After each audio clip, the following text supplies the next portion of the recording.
अहो महाराज, त्या जानकीराम सोनाराकडं सतत इस्तू पेटलेला.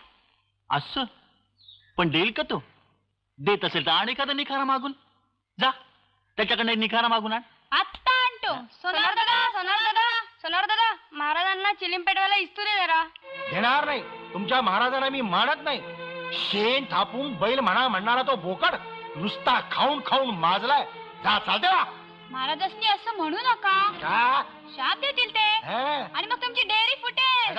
म्हणे डेअरी फुटेल. अहो बघा क्यों काय झालं वरडायला? चिंचवणी नाचलेत क्यों? हा, किड पडलं त्यात. किड पडलं? हा, चिंच चांगली घेतली होतीस ना तू? तर मी असं कसं झालं? आता ते मला तरी काय माहित. पाण्याला आणि विस्तवाला नाही म्हणून हे कळलं नाही जानकीराम सोनाराला.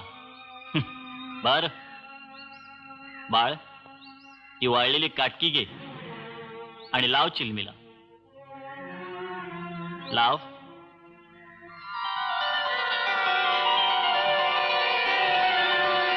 चला, चिलीम तर पेटली, पण सोनार दादा नळी फुंकली सोनारे, इकडून तिकडे गेले वारे. सगळी मंडळी जेवायला येणार, माझी फजिती होणार, सगळे पितर नरकात जाणार. अरे परमेश्वर